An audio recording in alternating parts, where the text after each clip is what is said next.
Veamos ahora entonces lo que es el modelo eléctrico de una celda solar. Ya habíamos visto cuál es el principio físico, el efecto fotovoltaico. Ahora veámoslo desde el punto de vista circuital, cómo se comporta. La celda solar la podemos modelar como se ve aquí en la figura, como un generador de corriente que representa la corriente de iluminación, o sea, justamente ese efecto fotovoltaico por el cual los fotones arrancan electrones de las órbitas y generan la corriente. Un diodo parásito que representa la corriente de recombinación o la corriente de oscuridad, como se denomina en unas ocasiones, que es una pérdida, y un par de resistencias parásitas, una serie de resistencia shunt en paralelo, que modelan las pérdidas de toda la celda. Así, este circuito podemos verlo como un generador de corriente constante, IL, que representa la corriente de iluminación, menos la característica de tensión corriente del diodo, lo cual nos da, para todo este arreglo, una característica de tensión corriente como la que se ve en la figura, con una zona de corriente constante para tensiones bajas y luego un decaimiento.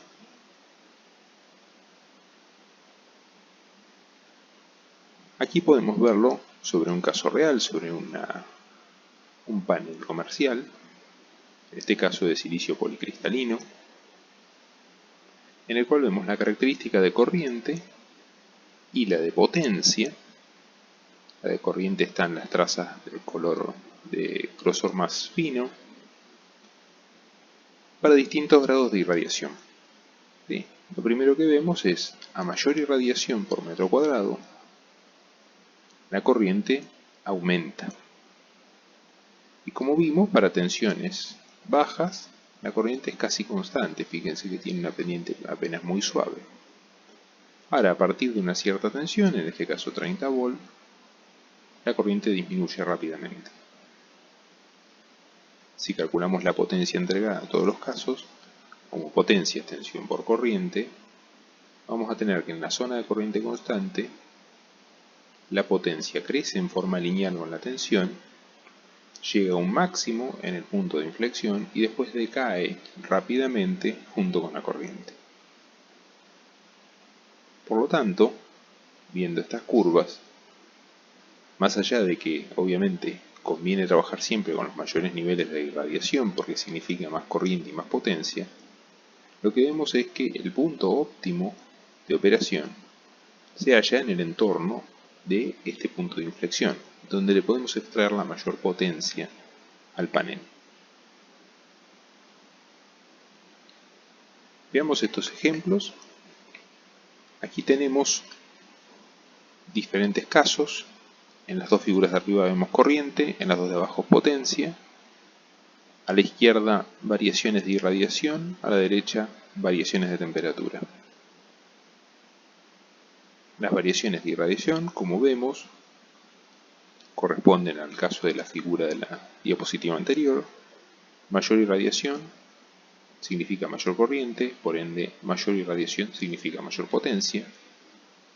Y ese punto óptimo de operación que veíamos en la diapositiva anterior se desplaza, pero casi a tensión constante, ¿sí? Ese punto óptimo, conocido como MPP, Maximum Power Point, o punto de máxima potencia,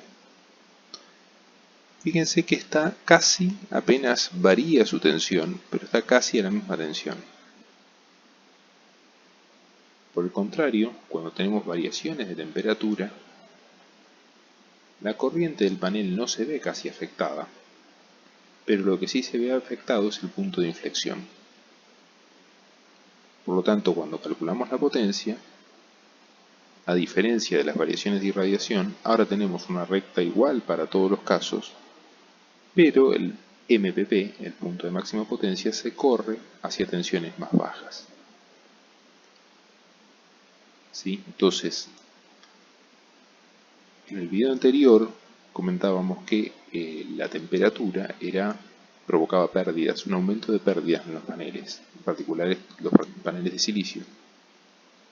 Acá lo vemos claramente que el aumento de temperatura justamente lleva a que el punto de máxima potencia se corra a tensiones más bajas y por ende a potencias más bajas. Nótese que hay una pérdida. Lo de la irradiación por ahí es más intuitivo. Menos irradiación involucra justamente menos luz, menos corriente, menos potencia. Bueno, este punto de máxima potencia lo va a terminar de ajustar el inversor que se encarga de inyectar la corriente a la red. Como la corriente viene determinada por la irradiación, lo que va a hacer el inversor justamente es ajustar la tensión.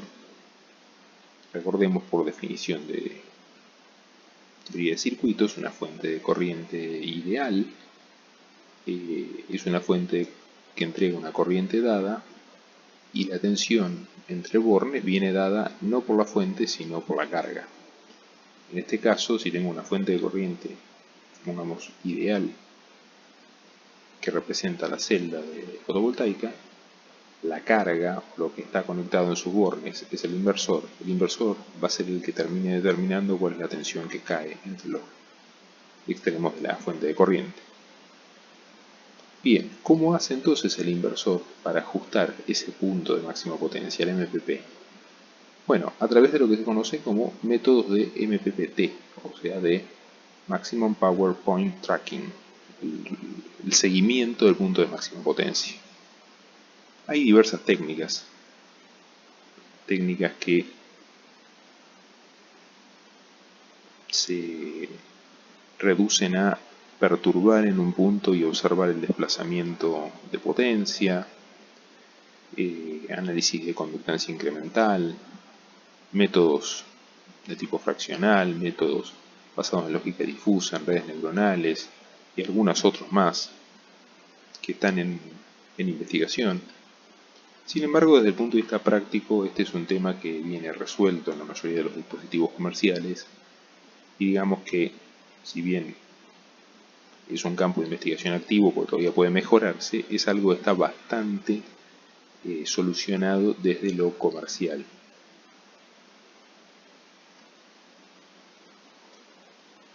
Otro tema que va a influir en el rendimiento de la celda solar, además de la irradiación en sí, la temperatura y el MPP, es la orientación de los paneles. ¿Por qué? Habíamos visto que por la estructura de la celda fotovoltaica, la cara iluminada tiene una rejilla conductora, ¿sí?, donde la luz entra justamente por las ranuras. Si esa luz entra en forma oblicua, con un ángulo de baja magnitud, la incidencia es muy poca. Entonces lo ideal es que esas ranuras estén lo más perpendiculares posibles a la irradiación. Bueno, lo que ocurre es que en cualquier lugar del mundo el Sol se va desplazando a lo largo del año en función de las estaciones. Entonces, no es lo mismo el Sol a mitad de año que a fin de año, ¿sí? Esta ilustración corresponde al hemisferio norte, en nuestro hemisferio sería justo al revés, aquí arriba sería el 21 de diciembre y aquí sería el 21 de junio. Con lo que llegamos a un mapa más o menos promedio de inclinaciones. ¿Sí? Entonces, por ejemplo, para paneles fotovoltaicos que se ponen en los entornos de la zona ecuatorial, el ángulo de inclinación está entre 0 grados y 13, o sea, paralelo al piso o apenas inclinado. En la medida que nos vamos hacia los polos, los ángulos de inclinación ya empiezan a ser un poco más elevados, ¿sí?, llegando a en torno a 45 grados ya para las regiones cercanas a los círculos polares.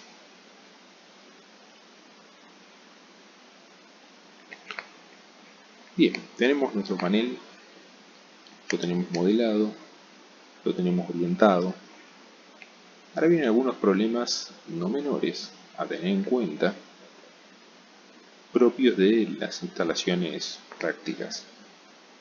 Uno de ellos, quizás uno de los más serios, es el problema del sombreado, o shading en inglés, que es el problema que se da en la práctica de la aparición de sombras sobre el panel. Estas sombras pueden ser ya sea por suciedad, por ejemplo por las aves, por vegetación, como es este caso,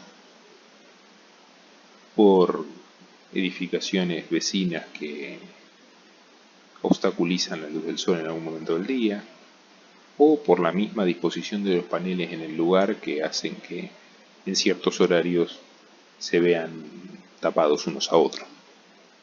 Bien, ¿cómo afecta esa suciedad o esas sombras al rendimiento? Porque obviamente van a estar afectando la iluminación, el nivel de irradiación. Hay estudios y en la web se pueden encontrar diversos estudios que hablan sobre las mejoras. Aquí tienen un caso, un ejemplo, bueno, es un ejemplo comercial, pero de cómo la limpieza en conjuntos de paneles logra mejorar la generación de energía por día. Aquí acá tenemos un caso con 23 paneles donde se aumenta la producción de energía diaria casi un 10%.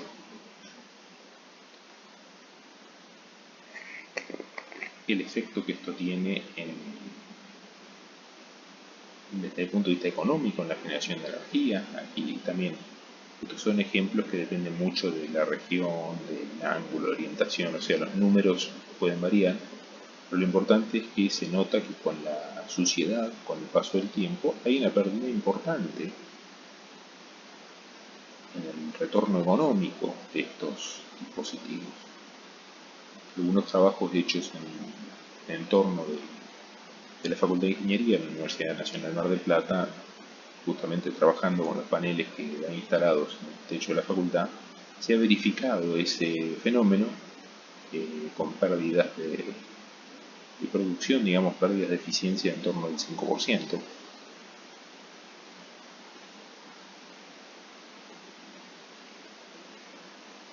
Veamos este caso para analizar algo que tenga más parecido con una instalación real, un sistema donde haya varios paneles.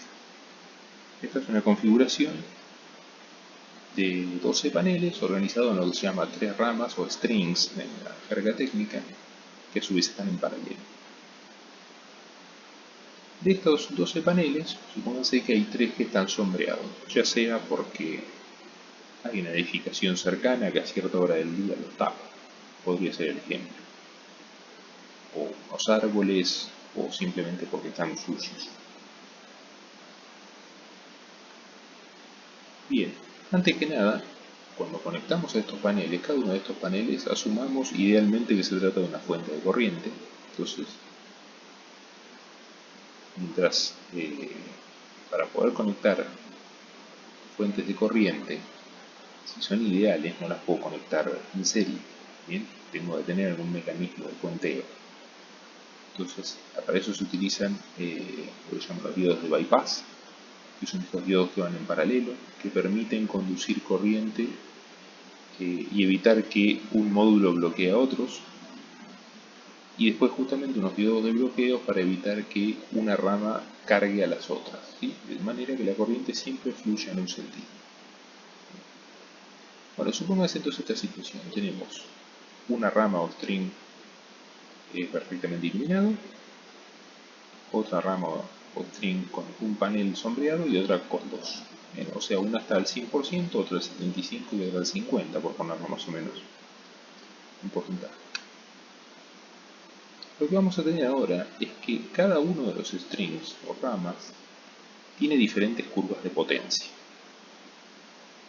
La azul, que representa a la tercera rama, es la que esperamos de manual. Una curva de potencia que sube de forma lineal hasta el punto de máxima potencia y después decae rápidamente. Ahora las otras dos ramas tienen curvas que ya no se comportan como lo habitual, ¿sí? Justamente por la presencia de paneles que están operando a mucho menos capacidad o nula directamente de generación de electricidad. Entonces tenemos, fíjense, 3 puntos, 3 MPP, 3 puntos de máxima potencia diferentes para cada caso. La cuestión es que si los tengo arreglados a los 3 en paralelo y voy a conectar un inversor aquí, solo puedo operar con una tensión. Entonces mi pregunta es, ¿qué me conviene? ¿Operar en la tensión B1, en la tensión B2 o en la tensión B3? ¿Privilegiar el string 3 en detrimento de los otros dos? ¿Buscar un punto intermedio entre los tres? ¿O privilegiar la tensión 1? Bien, cualquiera de los 3 casos nos lleva a estas situaciones. 3 máximos locales diferentes. Cada uno de ellos es un punto de máxima potencia.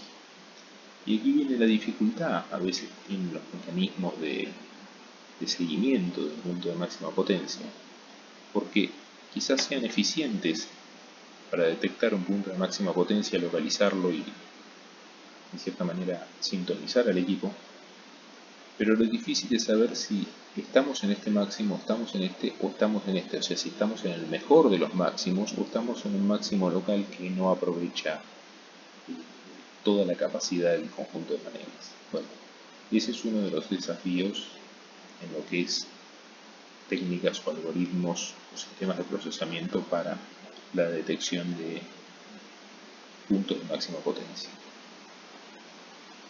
Hay muchos, insisto, en forma comercial para detectar puntos de máxima potencia. Existen numerosos algoritmos y métodos comerciales, pero la cuestión, digamos, pensando un poco en cómo sacarle más el jugo, es cómo podríamos detectar el mejor de los puntos de máxima potencia.